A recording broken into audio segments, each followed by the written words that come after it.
¿Cómo están? ¿Cómo me les va? Que cuentan buenas noches a todos. Bienvenidos a este nuevo programa. De verdad que, hola, hola María Vega, hola amigos, ¿cómo están? ¿Cómo me les va? Les comento que hoy vamos a tener a una grandiosa invitada que aprecio mucho, de verdad que sí. Se llama María Pía. Vamos a hablar, a conversar sobre un tema muy interesante. Vamos a ver qué está pasando con María Pía, vamos a esperarla. Hola, hola María Vega, ¿cómo estás? ¿Cómo te va? Bueno, vamos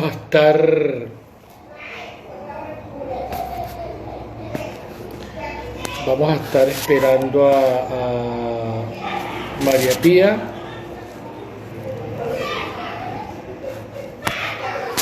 Vamos a ver qué.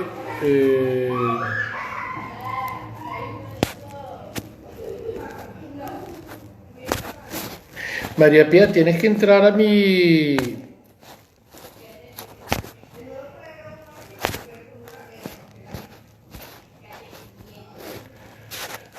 Tienes que entrar y pedir tú la invitación, por favor. Ahora sí.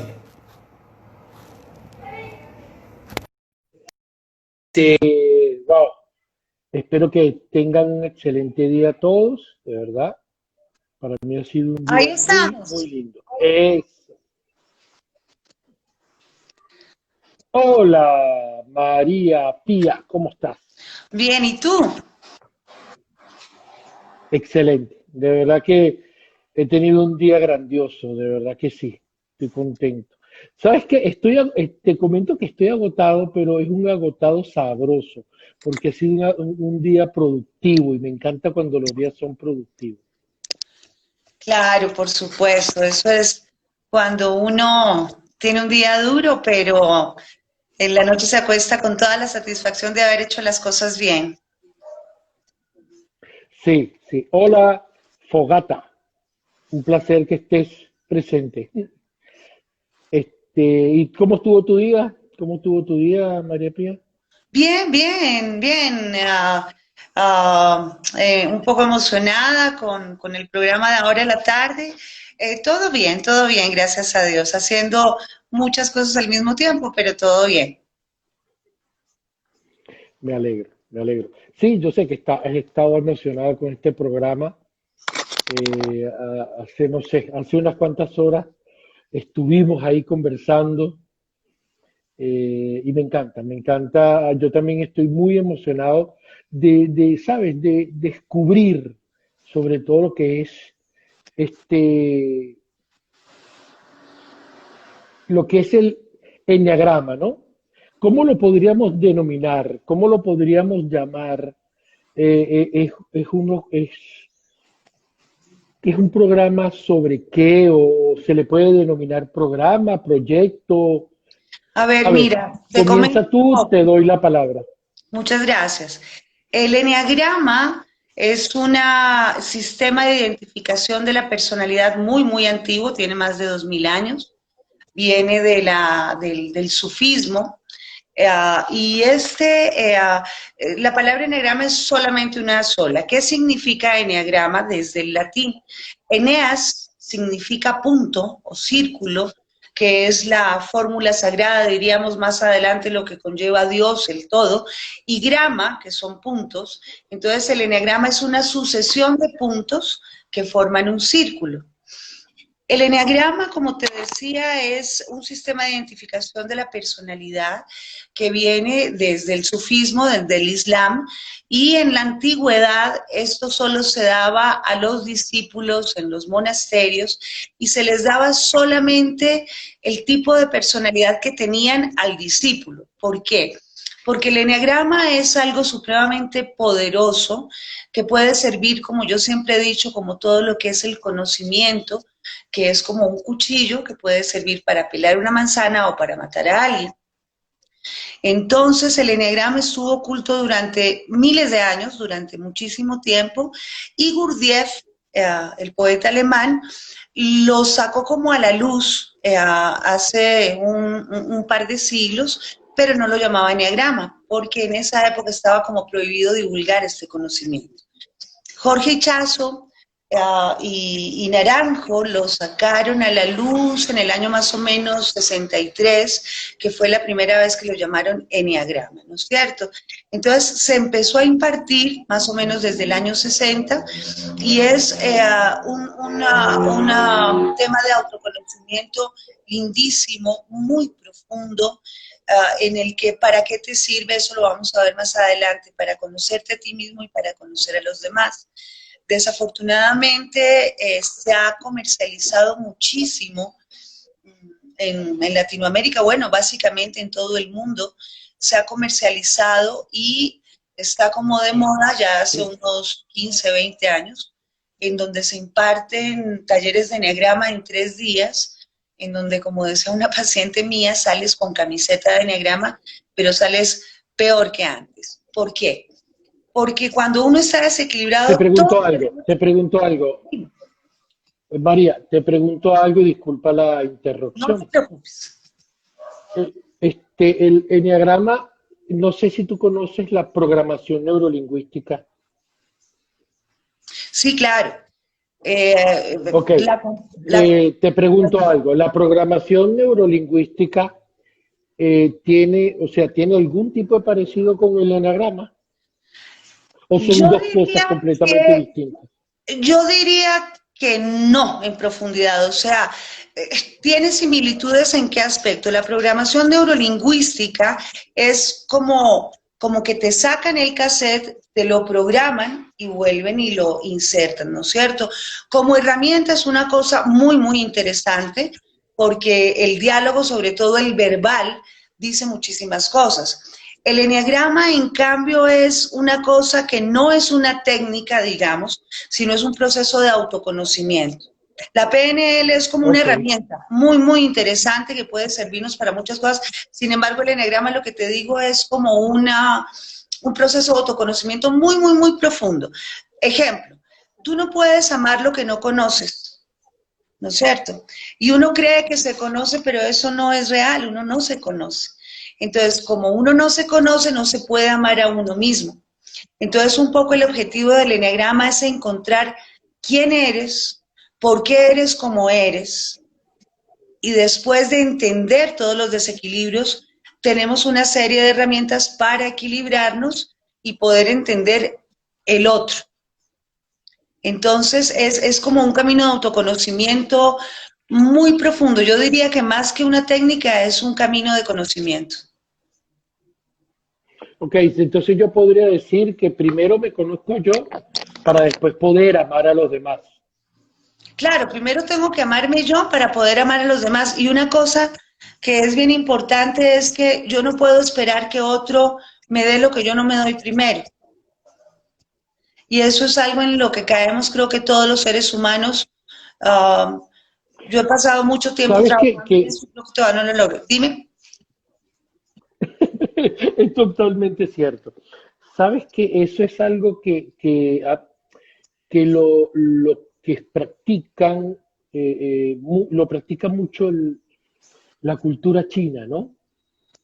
Eso que estás diciendo tú, es algo que lo practica mucho la cultura china, es algo que ellos, o sea, yo tengo que estar bien para poder, para que los demás, mi entorno, mis hijos, mi, mi amor, mi padre X, estén bien. Sí, lo que pasa es que aunque todo a la larga es lo mismo, eh, en Oriente, sobre todo en las culturas antiguas, porque pues si vemos en la actualidad eso no se da tanto, pero en las culturas antiguas de Oriente se daba mucho eso, ¿no? Es curioso ver cómo, por ejemplo, en la India, por ejemplo, en la China también se da de alguna manera eso, los nombres de las personas tienen un sentido, ¿no? aurora del Sí. alba, paz, etcétera, etcétera, ¿no? Entonces sí, ese es como un sentimiento muy antiguo del budismo también, por ejemplo, que se pelean mucho entre los chinos, entre Sri Lanka, entre...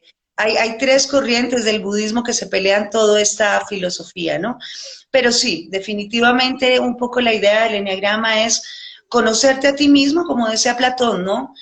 Conócete a ti mismo y vas a poder conocer a los demás, ¿no? Entonces el objetivo del enneagrama es este, conocerte profundamente y entender el porqué de tu comportamiento y el de los demás.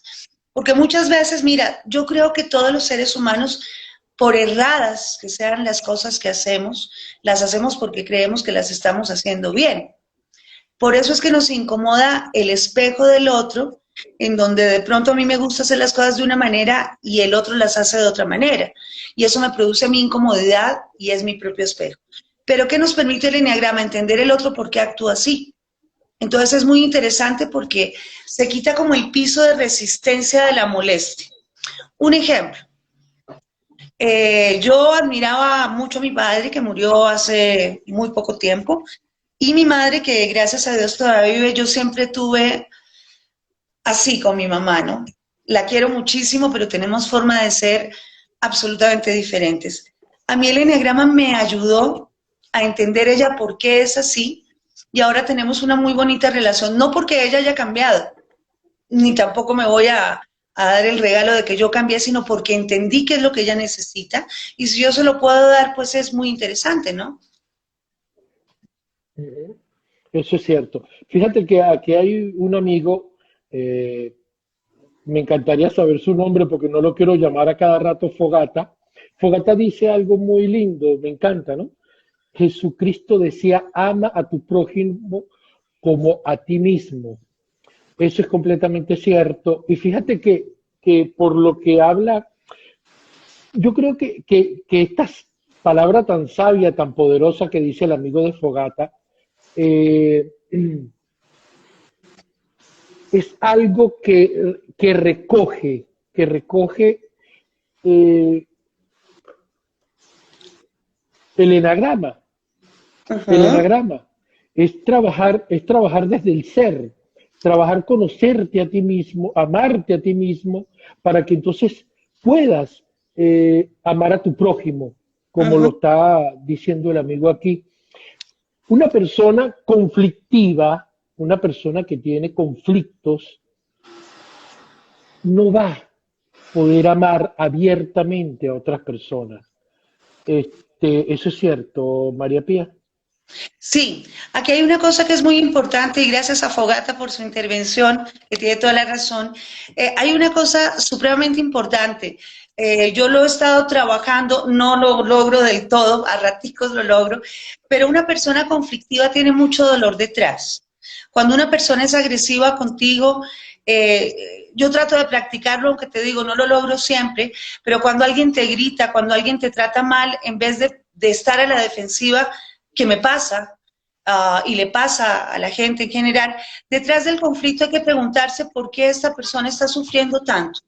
Una persona que grita, una persona agresiva, no hay que verle, claro, tu primera reacción con una persona conflictiva es más conflicto, ¿no?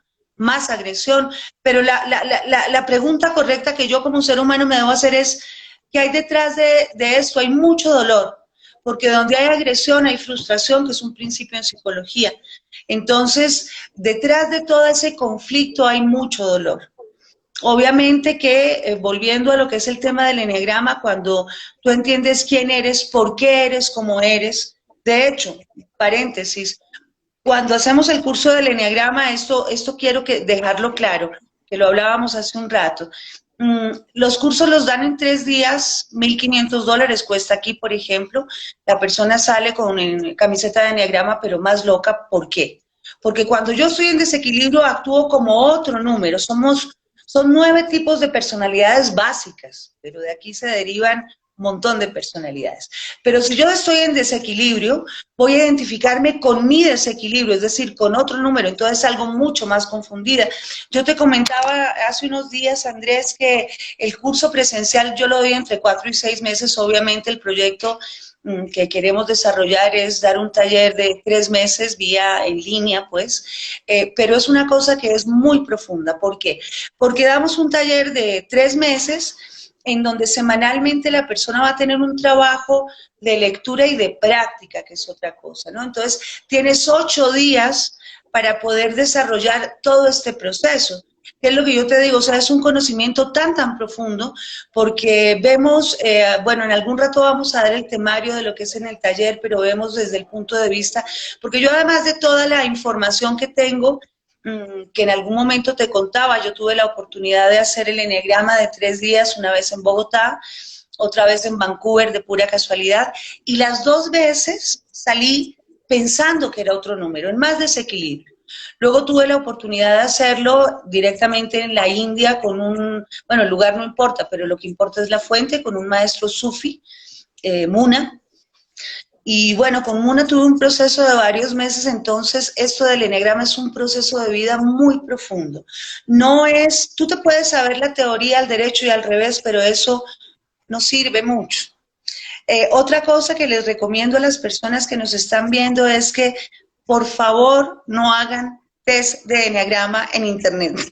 ¿Por qué? Porque lo he revisado muchísimo y los resultados son catastróficos. Entonces la gente ya empieza a hacerse una idea, se mentaliza que es un número cuando no tiene el otro, y entonces no, esto no es una cosa de juego, ¿no? Esto no es una cosa que, es como la hipnosis que yo te comentaba en algún momento. La técnica de la hipnosis tú la puedes aprender en 3 días, pero si tú no tienes un conocimiento de psicología profunda, de psiquiatría, de farmacopea y de un montón de herramientas, se puede dar lo que se llama una iatrogenia, es decir, todo se fue al carajo, perdón el francés. Entonces, el eneagrama lo damos en un tiempo de unos 3 meses, ¿para qué? Para que la gente tenga un espacio de 2 horas de clase, pero tiene toda una semana para hacer sus prácticas, porque lo importante es la práctica. Si bien la teoría es muy importante, la práctica es lo más importante. Entonces, bueno, eso. Ya. Disculpa. Mira, Dime. mira, María, ahí Danilo, por fin ya, el amigo de Fogata me dio su nombre. Un abrazo, Danilo, espero que estés bien. Me está haciendo esta pregunta. ¿Podrías enumerar los diferentes caracteres del eneagrama? Claro que sí, vamos a hacerlo. A ver, son 9 personalidades, como decía, cada personalidad tiene otros matices, ya lo vamos a hablar, pero el 1, por ejemplo, la personalidad tipo 1 es el perfeccionista, el que siempre tiene la razón, es una persona que es muy crítico, no solamente con los demás, sino con él mismo, ¿no? Entonces hay una lucha interna muy fuerte, porque él es crítico mucho. Si las cosas no son desde su perfección, que es subjetiva porque es su propia perfección, se desarrolla su peor defecto, que es la ira, que diríamos que es como su pecado capital. Entonces, cuando al 1 no le salen las cosas como él quiere, y hay una cosa que es muy interesante, generalmente el 1 hace las cosas muy bien, entonces es muy difícil discutirle, porque es una persona muy perfeccionista que hace las cosas bien, pero es una persona rígida, es una persona también con muchos principios. Entonces, en su parte desequilibrada, es el perfeccionista inconforme, ¿no? Entonces es el ego enfado, es una persona que su ira se desarrolla cuando las cosas no salen como él quiere. Y la ira es descomunal, de hecho él no la puede controlar, que son lo que más adelante en el curso vamos a llamar lo que son las fijaciones, pero bueno, eso es otro tema. Entonces se desarrolla su ira y destruye altares santos. En su parte equilibrada, cuando el 1 es equilibrado, es una persona con muchos principios, una persona, al contrario de cuando es desequilibrada, muy tolerante, diríamos que puede llevar una familia, una sociedad, aporta principios. Es una personalidad, como todas las demás, un poco complicada, porque todos estamos desequilibrados de una u otra manera, y entonces decíamos que es el perfeccionista. El 2 sería el ayudador compulsivo. Es esa persona que está ayudando y ayudando y ayudando y ayudando y ayudando, pero es una persona que tiene una falsa modestia. Su pecado capital sería el orgullo. Es una persona que necesita ser reconocida, ¿no? Hay una cosa muy importante que es de dónde salen esas personalidades. Me voy un poco para atrás. El niño uno nació de uno o dos padres muy exigentes, en donde el niño recibe el mensaje de que si no eres perfecto no vas a ser querido. Entonces el niño se va a esforzar muchísimo, muchísimo para ser perfecto para que lo quieran. Cosa que no es real, pero el niño recibe esa información. Eso es muy importante. En el caso del 2, el niño puede haber sido de una familia muy numerosa o pequeña, pero es un niño que recibió tan poca atención que dice, mira, yo te ayudo, no me importa, yo te ayudo a la hora que sea, pero quiéreme. Entonces necesita reconocimiento, pero actúa inconscientemente desde una falsa humildad. Su pecado capital sería el orgullo, porque él es el que siempre vive, ¿no? Entonces, es una persona que no tiene vida propia, vive a través de los demás. Te doy un ejemplo. Mi madre, por ejemplo, por decirte algo, le digo, mami, ¿cómo estás? Bien, pero tu hermana no sé qué, o tu hermano sí sé más. Es decir, el 2 se siente muy vacío y vive la vida a través de los demás. El 3 es el ego eficaz. Este niño recibió el mensaje de que si no tienes plata no vales nada. Puede haber sido un niño muy pobre o un niño con mucho dinero, pero si no tienes plata no vales. Entonces, una persona que es eficaz, eficiente, que está, digamos, es como el vendedor o el gerente de marketing del Enneagrama, que vende y vende y vende. Puede ser una persona muy, muy simpática, pero cuando tú te acercas es como que hay una barrera de vidrio que no te permite pasar. De hecho, en el 3 hasta sus amores son conquistas, ¿no? Entonces es una persona muy comercial, muy vendedora, pero, y no es que no tenga sentimientos, es que los tiene como congelados, porque para él lo importante es producir. Y su pecado capital es la, la vanidad.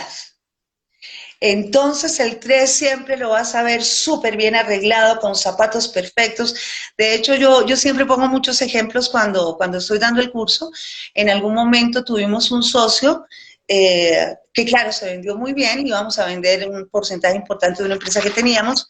Y el hombre llegaba en Mercedes del año de la pera, pero Mercedes, Rolex, que me imagino que lo compró en la China en $10, pero era Rolex, casado con una petrolera.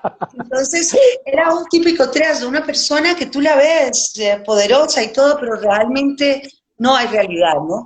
Ok, volvemos a, todos tenemos mucho sufrimiento, ¿no es cierto? ¿Por qué? Hay una cosa que quiero hacer otro paréntesis aquí, que en latín la palabra personalidad viene de personare, que en latín es máscara. Entonces, la personalidad es una máscara que vamos creando para defendernos de lo que se nos parece de niños peligroso, ¿no? Bueno, entonces vamos con el 4. El 4, que es, todas las personalidades equilibradas son preciosas, ¿no? Yo aquí soy un poquito histrónica, diríamos que el 4 es como el emo del Enneagrama. Es el especial, el único, el diferente, es una persona supremamente sensitiva. Estamos hablando de la parte desequilibrada, ¿no? Porque como te decía, en la parte equilibrada, por ejemplo, el 4 es el artista del Enneagrama, el que te decora la vida, el que te hace ver la vida. Pero en su parte desequilibrada es una persona con muchos altibajos emocionales, muy sensible. Tuve una paciente muy linda que llegó a decirme que el tipo de sangre que ella tenía era E negativo, algo que no existe. O sea, ella era única e irrepetible. Entonces, son personas que en su interior se sienten muy feas, muy poquita cosa, entonces por eso se adornan mucho. Entonces tú puedes ver una persona que tiene pantalones de colores, no estoy juzgando nada, estoy dando un ejemplo, ¿no? Pantalones de colores, un arete de pluma, un gorro rarísimo y tal. Esa es otra cosa que, por ejemplo, vemos también en el curso, que eso tampoco te lo enseñan en un enneagrama normal, digamos, cómo reconocer físicamente, tanto en estructura como por comportamiento y vestimenta, a los tipos del enneagrama. Bueno, y su pecado sería la envidia.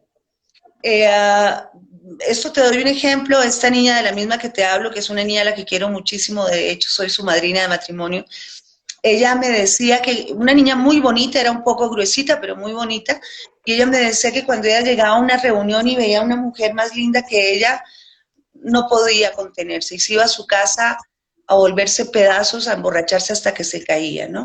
Porque no puede manejar la envidia. Son personas muy especiales, muy lindas, pero son incomprendidos.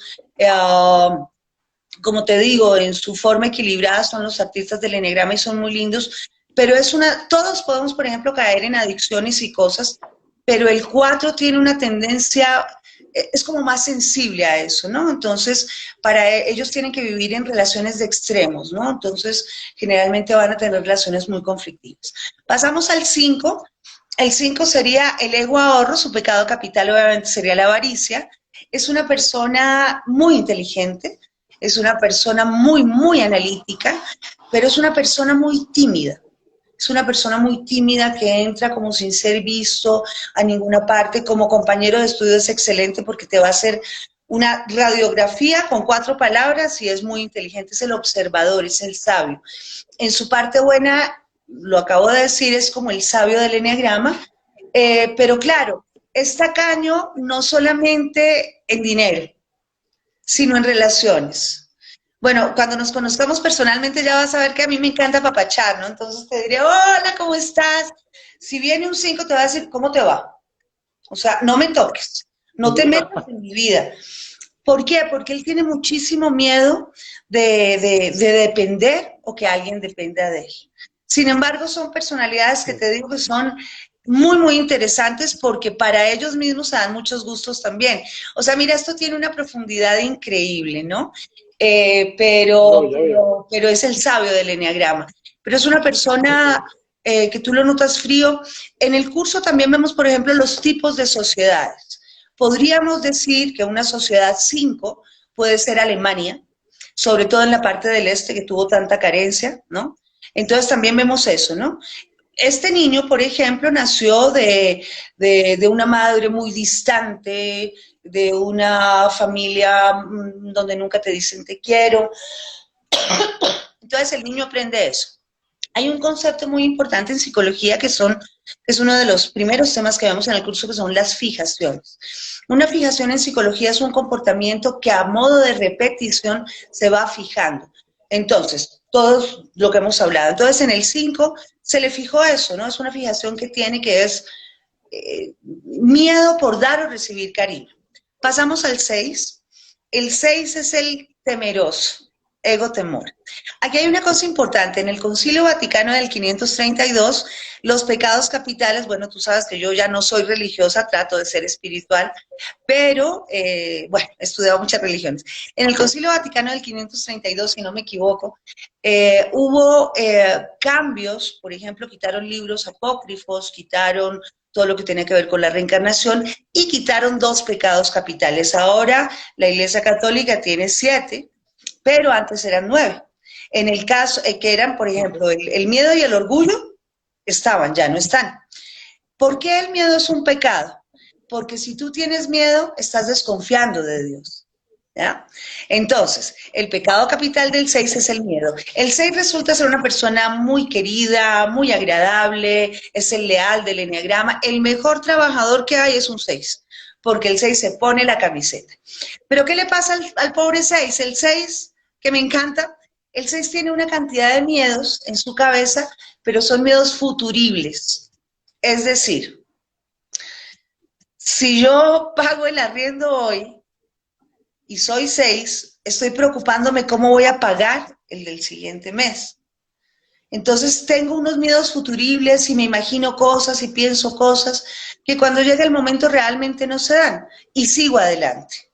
Entonces ese es como el pecado del 6, pero son personas muy leales, como te digo, el mejor trabajador y es una persona muy, muy agradable. Sin embargo, si tú no lo conoces, no tendrías ni idea de los miedos que tiene en la cabeza, ¿no? Bueno, pasamos al 7 que yo le llamo el I'm okay. El I'm okay es el ego planificación. Es muy agradable estar con un 7 porque el 7 todo es una dicha, todo es una maravilla, todo es perfecto, que hubo un terremoto, voluntad de Dios, voy a tener mi casa nueva, que si me robaron me voy a comprar todo nuevo, todo es perfecto. Es muy agradable porque el 7 es una persona que todo está perfecto. Entonces, una persona muy fácil de llevar, muy simpática, muy chévere. Pero ¿qué hay detrás de eso? Detrás de eso está que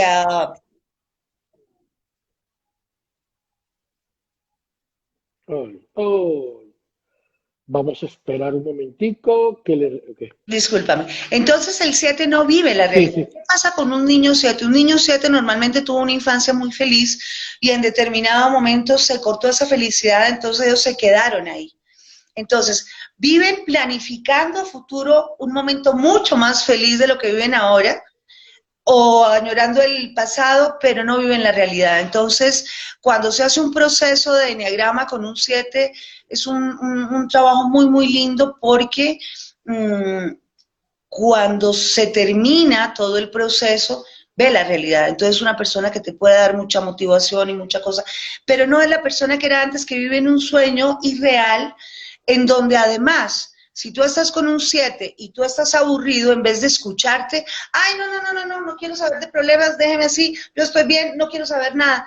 Entonces, ellos se pueden comparar mucho a los hedonistas, ¿no? A los epicúreos, que en su momento se daban todo tipo de placer. Es decir, los epicúreos de la filosofía hedonista se dedicaron solo al placer, a la buena comida, al buen sexo, a todo lo bueno, y rechazaban todo lo malo. Y ahí tenemos el gran problema, porque todos tenemos que saber que siempre en la vida hay blanco y negro, ¿no? Yin y yang, y parte del proceso del sufrimiento también es tu mejor maestro, ¿no? Ok. Bueno, vamos al 8 que me Sí, encanta. cierto. Para los que nos están oyendo, yo no sé qué tan informado estás tú de política, no me gusta hablar de política, estoy hablando de personaje, no de política. El expresidente Rafael Correa, Sí, eh, ahí vieron al 8. te comento que en el programa no se habla de política. Perfecto. No, yo lo digo es porque, como te decía, no solamente vamos a aprender en el curso quién es cada quien, por qué es así cada quien, sino también su estructura, ¿no? Entonces el 8 generalmente es un tipo grandote, a diferencia del 5 que entraba todo calladito, el 8 entra así, como un toro, ¿no? Generalmente tienen una cara redonda, grande, como Mao Zedong, son los mejores líderes de un país, equilibrados, por supuesto, ¿no? Pero son personas patanes, imprudentes, groseros, justicieros, ¿no es cierto? Es el ego represalia. Pero una cosa curiosa que la gente poco sabe es que el más tierno del enneagrama es el 8. Simplemente que el 8 lo guarda porque no va acorde con su imagen de fuerte que quiere dar. Bueno, yo te lo digo, mi hijo mayor es 8 y bueno, me ha hecho unas cosas que, bueno, por contarte una chiquitita, él es casado con una chica que su familia es petrolera y claro, hacen reuniones grandísimas, en una Navidad es una reunión gigantesca y estaban todos los señores en un lado y las señoritas en otro, las señoras. Llegué, mi hijo me abraza y delante de los, creo que eran 15 señores que estaban, me dice, mami, ¿tienes faja? Y le digo, mi vida, si tuviera faja no te lo diría en este momento. Entonces, al 8 no le importa derrocar, no le para él quiere hacer justicia, ¿no? O sea, hacia afuera es una persona tosca, grosera, imprudente, se burla de los demás, pero es un excelente padre, por ejemplo, es un excelente jefe de familia, jefe de una sociedad también equilibrado, y es el más tierno de todos, ¿no? Solo que lo oculta. Y su pecado capital sería la lujuria. La lujuria no solamente en el sentido Uy, sexual, sino la lujuria en todo, ¿no? En hacer cosas grandes, por ejemplo, te digo, mi hijo me invita a comer una pizza y trae 5 gigantescas. Aquí criticaban mucho a Correa porque hacía cosas gigantescas, ¿no? Que pues ahora han servido y tal, pero es magnánimo. Y finalmente el 9, que el 9 es como muy desagradable, muy contrario al 7, que es muy agradable, pero cuando está equilibrado es increíble. El 9 es el perezoso, el que todo le importa un bledo. En su forma más desequilibrada podría llegar a ser una persona hasta sucia. ¿En qué sentido? Pero ¿para qué me voy a bañar? ¿Para qué voy a tender la cama si la voy a extender de noche? Entonces, ¿para qué me voy a lavar los dientes? Entonces, claro, en su Claro. exceso, puede llegar a ser una persona muy descuidada, que obviamente desespera a su entorno porque se vuelve sucia. Y es una persona que se vitupera mucho, es una persona que tiene una autoestima muy bajita, es una persona que este diálogo que hablamos, que es no verbal, pero también verbal de, ay, pero es que yo soy tan poca cosa, ay, pero es que yo soy tan idiota, ay, entonces es una persona que ha sufrido muchísimo, ¿no? Pero termina desesperando a los demás. Sin embargo, eh, un 9 equilibrado es increíble, porque es muy objetivo. Si estamos 5 personas que tenemos conceptos diferentes de cosas, el 9 es capaz de hacernos poner todos de acuerdo, es el conciliador. Hay una cosa muy importante. Personas que vienen al eneagrama y emigran generalmente son 2. El 5, porque viene el primer mes, se mete todo en internet, ¿para qué va a gastar plata? Y queda peor y no vuelve. Y el 9 porque, ay, qué pereza, y no vuelve. Pero si un 5 o un 9 termina en el eneagrama, mira, son personalidades, bueno, como todos nosotros, equilibrados, si lo logramos, excelente, ¿no? Entonces, más o menos, bueno, obviamente su pecado capital es la pereza. Más o menos hemos dado como un recorrido rápido sobre la base del eneagrama, ¿no? Sí, te voy a preguntar, tengo varias preguntas porque La que eh, quieras. quise dejarte, quise dejarte que te explayaras en esa excelente conversación, esa excelente explicación que wow, me encantó, de verdad que sí. Te Gracias. tengo varias preguntas. Dime. Ahí, mi queridísima y hermosa dama María Vega hizo un comentario, ¿no? Nos quedamos en amar al prójimo y no nos amamos a nosotros mismos. Ahora, yo sí quiero decirle a María, es que si nosotros no nos sabemos amar y aprendemos a amarnos primero nosotros, estamos siendo como que discordes con nosotros mismos, egoístas con nosotros, y debemos primero amarnos a nosotros para explayarnos y amarnos amar a nuestros hijos, los demás, lo que tú quieras. Ujú. Pero primero vamos a amarnos nosotros mismos. Se lo quería comentar a María, pero tú también puedes decirle algo. No, discúlpame, Andrés, no te entendí la pregunta. María, no es una pregunta, es un comentario que dice Ya. María, nos amamos, nos quedamos en amar al prójimo y no nos amamos a nosotros mismos. Sí, claro, es que esa es una de las cosas. Mira, yo tengo publicado un libro que fue mi primer bebé lleno de errores, ya trabajaremos en la segunda edición, pero yo digo que en uno de los capítulos digo primero yo, segundo yo y tercero yo. ¿A qué me refiero con eso? A que si yo no me amo, me quiero y me respeto primero yo, no puedo esperar que los demás tengan lo mismo para mí. Hay muchas personas, como por ejemplo la personalidad tipo 2, que da y da y da, pero no se quiere a sí mismo. Entonces ahí no hay un equilibrio. Eso es lindo que tú ayudes a los demás, pero si no te ayudas a ti mismo, no. O sea, amar al prójimo como a ti mismo, como decía Danilo, eh, creo que es la clave, ¿no? Suena sencillo, pero no es tan sencillo, pero así tiene que ser. O sea, ama a los demás como te amas a ti mismo, pero primero a ti mismo. Porque si yo me doy lo mejor Claro, a mí, te voy a dar lo mejor que tengo. Como en Colombia hay un dicho que dice que la cuchara no saca lo que la olla no tiene. Y es cierto. Si yo no tengo amor en mí, para exacto. mí primero, ¿qué te puedo dar a ti? Claro, damos un amor desgastado completamente.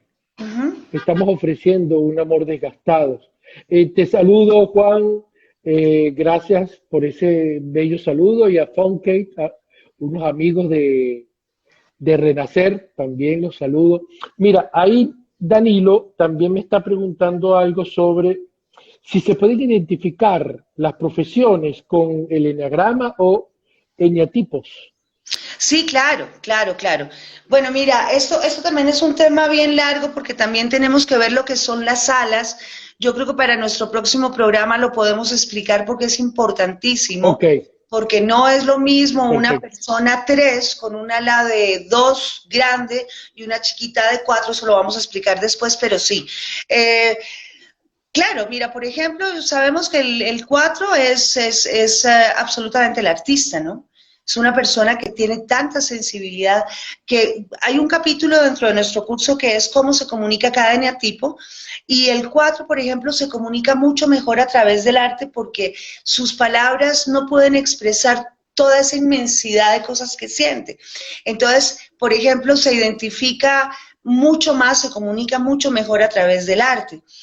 Por ejemplo, una persona que tenga que resolver conflictos, un analista podría ser un 5, porque es una persona callada que se mete en su trabajo. Un muy buen gerente de marketing sería un 3. Obviamente que estamos hablando, ojalá que todos estemos equilibrados, pero el gerente de marketing sería un 3 espectacular. Una persona que haga obra social sería un 2, una persona que está sirviendo y que se va a sentir feliz de servir. Un 1 sería una persona muy buen arquitecto, por ejemplo, muy buen ingeniero, una persona que sea muy perfeccionista. Mira, yo cuando era chiquita quería estudiar de todo, quería ser arquitecta, periodista, abogada, soldado, de todo, astronauta, arqueóloga. Yo no hubiera podido ser arquitecta, aunque me encanta porque como tú me conoces, soy muy acelerada. A mí me gustan las cosas así. Entonces, no, definitivamente no. Un 1 sería un espectacular arquitecto, ingeniero, incluso artista, porque se da el tiempo de hacer las cosas con perfección por su propia exigencia. Un 6 te diría, un 6 funciona muy bien siendo un muy buen empleado porque es una persona leal, una persona que trabaja más de lo que le piden, una persona que se concentra mucho, una persona que se compromete muy con la familia, con su grupo, con su ideología, son excelentes padres, por ejemplo, entonces es una persona muy confiable. Un 7 sería maravilloso como maestro de ceremonias, presentador de televisión, todo es espectacular, hermoso. Que te decía, en esta sección donde hablamos cómo se comunican cada uno, es típico identificar a un 7 porque te va a decir fabuloso, espectacular, impresionante, magnífico, para ellos todo es así, ¿no? El 8, como te decía, funge muy bien como director de una empresa, como director de una sociedad, como político. Obviamente vuelvo, para que no se confunda lo que estoy diciendo con Correa, estoy hablando de personalidades equilibradas, ¿verdad? Entonces, un 8 puede ser un excelente patrón, digamos, porque va a ser excelente con los niños, es como un dirigente, como un líder. Y el 9, el mediador. Entonces, un 9 equilibrado puede ser un excelente mediador en todo. No sé si está respondida la pregunta. Sí, sí, sí.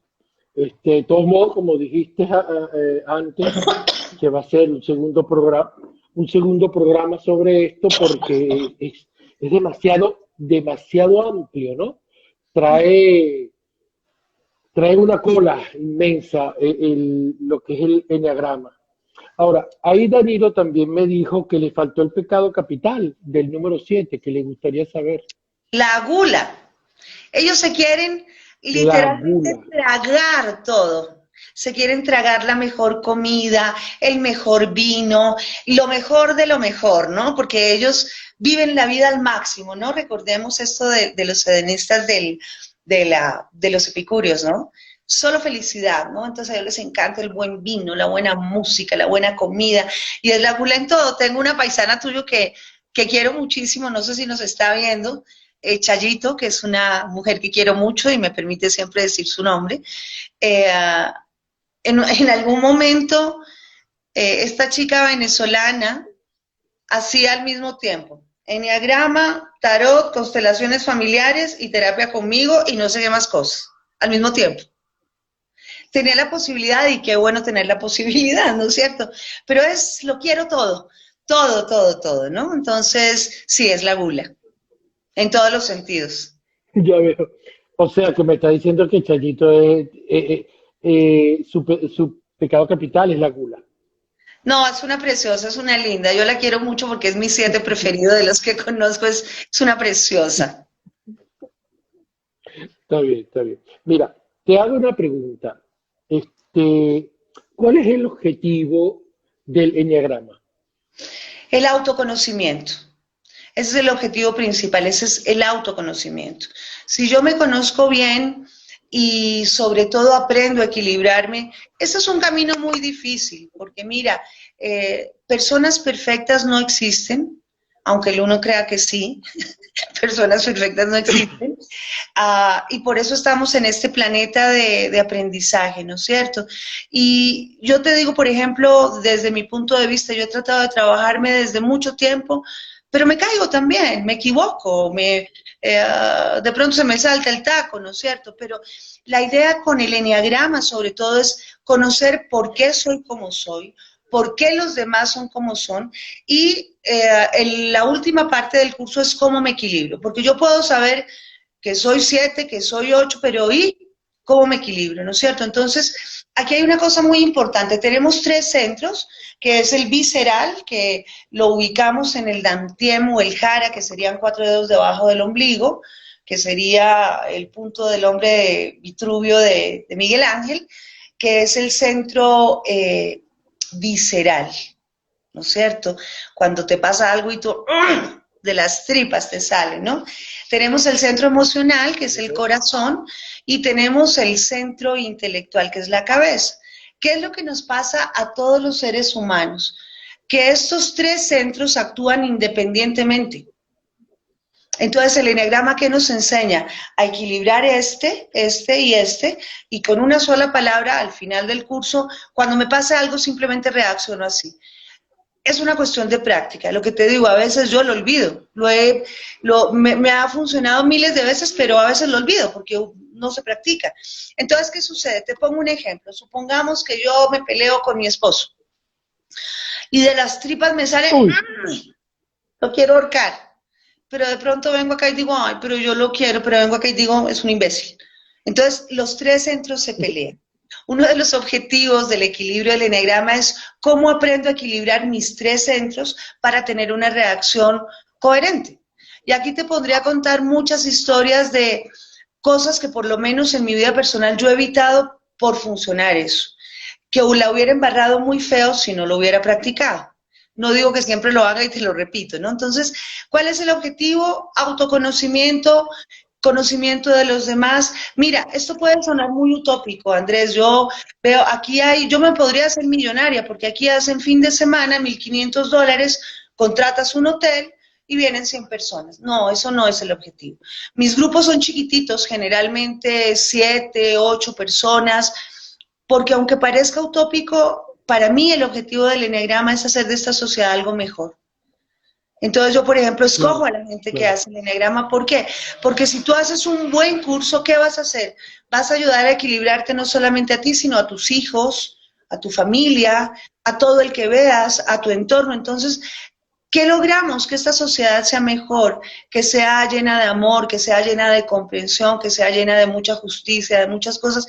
Y sí, yo sé que suena utópico, pero por eso es que yo soy tan vehemente con mi enneagrama, porque digo, esto es una cosa que realmente es seria, es un tesoro, es algo que de verdad me ayuda y ayuda a los demás, ¿no? Entonces, pues ese sería el objetivo. Mira, María, aquí el señor Danilo me está haciendo una pregunta.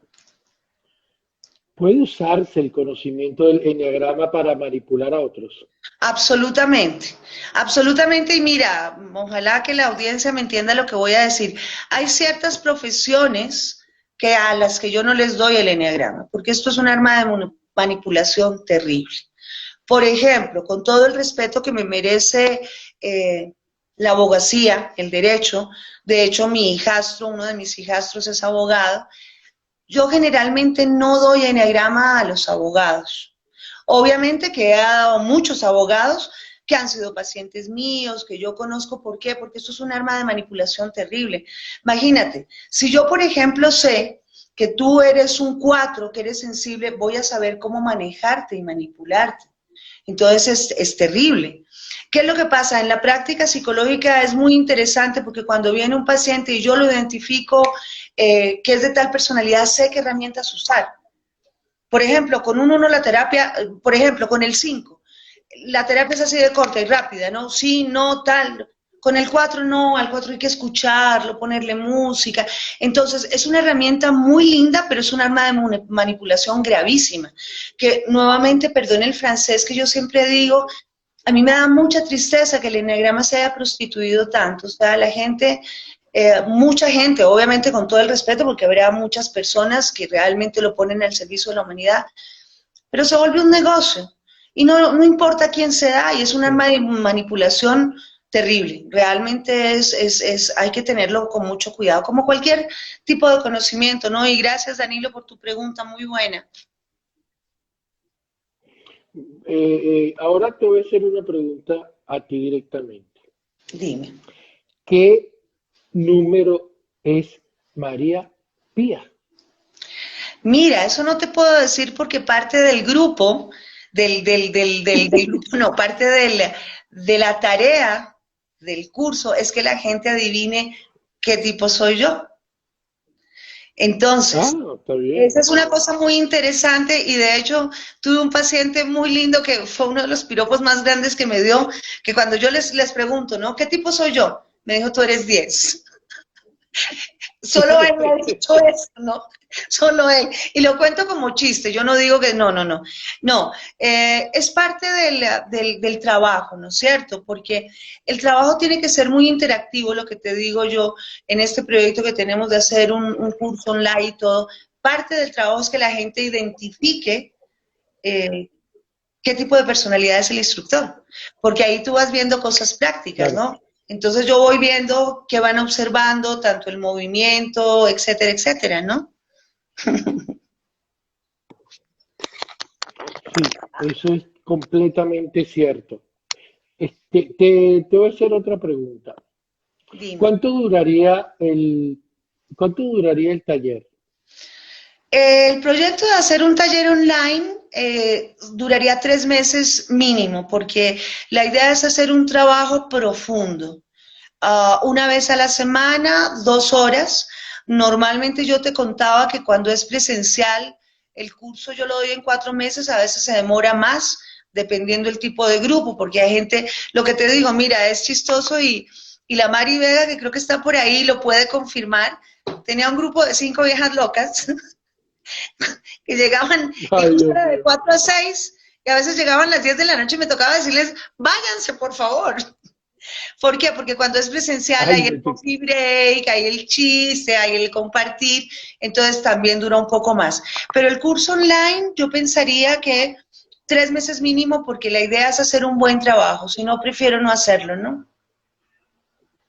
claro, claro. Te hago una pregunta porque aquí el amigo Fedema88 te está preguntando, ¿es posible tener rasgos de varias personalidades? Esta es una pregunta muy interesante. De hecho, en los primeros, las primeras clases, 3, 4 clases, tú tienes un poquito de cada uno, un poquito de cada uno. Pero invariablemente llega un momento en que tú dices, soy tal. Obviamente que eso es una cosa súper importante bien en las salas, ¿no? Que esta es una cosa, Andrés, que yo quisiera tratar tal vez en el siguiente programa. La gran mayoría de personas que dan el enegrama tienen un error garrafal. De hecho, quisiera hablar de Borja Vilaseca, que es un hombre al que yo sigo hace mucho tiempo, es un hombre que imparte el eneagrama en la Universidad Complutense de Madrid, una persona que admiro mucho, que conoce, pero comete el mismo error de todos los instructores que por lo menos yo he conocido en el eneagrama. Entonces, bueno, no lo vamos a hablar hoy, pero aquí tenemos un diagramita del eneagrama que quiero que vean, por ejemplo, que 4 y 5 no se tocan nunca. Esto es geometría sagrada. Aléjalo un poquito, aléjalo un poquito. Lo pusiste muy cerca. Ahí, Ok, ahí. Súbelo un poquito. Perfecto, ahí. Ahora sí lo puedes explicar. ok. Esto es un poco complicado, no lo voy a explicar ahorita, pero es para la persona que acaba de hacer la pregunta. Inclusive Vilaseca cree que el 4 tiene ala de 3 y de 5. Eso es una barbaridad garrafal, porque el 4 y el 5 nunca se juntan. Hay ¿qué son las alas? Las alas en teoría son las personalidades que tengo a derecha e izquierda, pero si ustedes ven el diagrama, la figura principal es un triángulo, es decir, que también hay triadas. Entonces está la triada de los sentimientos, que son 2, 3 y 4. Entonces, entre ellos son las alas, no más. Luego sigue 5, 6 y 7, que es el pensar y el hacer, y tienen alas entre ellos. Entonces, yo, por ejemplo, puedo ser un 6 con una ala gigante de 7 y una chiquitita de 5, o al revés, o proporcional. Ahí hay un error terrible que hasta Vilaseca lo comete. Él no tiene ni idea quién soy yo, por supuesto. Yo le he escrito un par de veces, debe ser un hombre muy ocupado, no creo que ni siquiera haya visto, porque me parece una persona admirable y está cometiendo el mismo error de todos los instructores. Pero sí, claro, hay variaciones. De hecho, hay un segundo nivel del enneagrama que es mucho más espiritual y más profundo. Yo no he dado el primero porque he tratado de escoger personas que hayan practicado ya el enneagrama por lo menos un año en equilibrio. Y estaba desarrollando yo un texto que se llamaba Las 49 personalidades del enneagrama. Pero Jodorowsky me ganó y yo trabajé un montón y me enteré hace poquito que Jodorowsky va a lanzar ese libro, ¿no? Entonces, mira, esto es muy, muy profundo, pero en inicio tú tienes un poquito de cada uno, pero tienes una personalidad básica con 2 alas.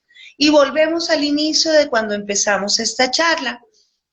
Acuérdense, enneagrama es eneas, que son 9, y grama, que es punto. Entonces son 9 básicas, pero tenemos un poquito de todo, ¿no? Y la idea, esto es otra de las cosas como para el final, la idea sería que todos seamos todos los números equilibrados.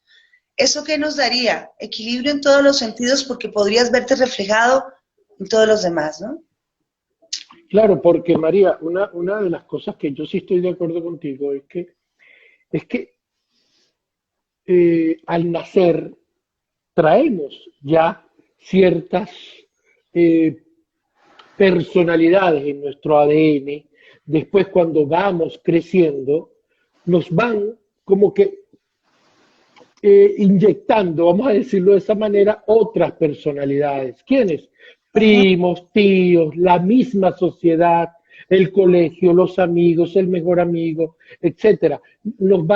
Vamos adaptándonos y vamos absorbiendo personalidades eh, sin querer de otras, de los El otros ámbitos, entorno. de los que nos rodean, ¿Mm? del entorno y de la sociedad en sí también, de la ¿Mm? sociedad en sí también, inclusive, hasta de lo que estamos viendo en el televisor, de las películas, de todo, absorbemos y nos las aplicamos a nosotros mismos. Y además de Es eso, así. súmale más cerecita al pastel de lo siguiente, que es una cosa que he investigado durante mucho tiempo, que es tanto la astrología occidental como el horóscopo chino. Entonces, claro, por eso te digo que los cursos son diferentes, porque hay gente más esotérica, gente... Entonces, imagínate, no es lo mismo un 4 que sea Capricornio y Tigre en el chino, que un 4 que sea Leo y perrito en el chino. O sea, hay componentes muy distintos. ¿Qué es lo que sucede? Claro, Claro, mira, todos tenemos una personalidad diferente y eso es una de las cosas que tiene que entender el 4. Todos somos únicos e irrepetibles. Sin embargo, la base es una. La base es una. sí, Entonces, obviamente que hay diferencias, pero la base es una. Entonces, esa personalidad, como te decía, se va desarrollando, como tú dices, a través de las fijaciones del entorno, de la familia, etcétera, etcétera. Sí, tienes toda la razón en eso. claro. Mira, María, nos queda un minutico. Te Oh, pido, por favor, mi hermosa dama, este, bueno, ante todo, quiero darte las gracias por este hermoso regalo, esta compañía tan grandiosa que tuve. Me siento que estoy nadando entre las nubes, te lo digo sinceramente. ah, qué dicha. Y le doy un beso a todos los que estuvieron acompañándonos en este programa. Te pido que nos invites para el próximo jueves a la misma hora. Con todo gusto, chicos y chicas, con todo gusto. Para mí es realmente una delicia, un regalo de la vida, poder estar compartiendo con las personas que están contigo, Andrés, muchas gracias. Y por supuesto, nos vemos el próximo jueves a la misma hora, con todo gusto y con toda alegría. Claro, para continuar este programa. Así que Sí. bueno, Y sería Eh, interesante también, igual si a lo largo de la semana de pronto, no sé si tú puedes poner mi Instagram o el tuyo, yo realmente no sé, para que la gente también vaya haciendo preguntas y cosas, ¿no? Es muy sí, importante la sí, participación de las personas, que tengan claras sus preguntas y bueno, aquí estamos con todo el corazón y toda la alegría para compartir, Andrés. Muchísimas gracias. no vale, por favor, a ti, a todos los que participaron en este programa. Bueno, ya saben, pueden hacer preguntas, y yo se las comunicaré a mi gran amiga María Pía. Bueno, buenas noches, saludos.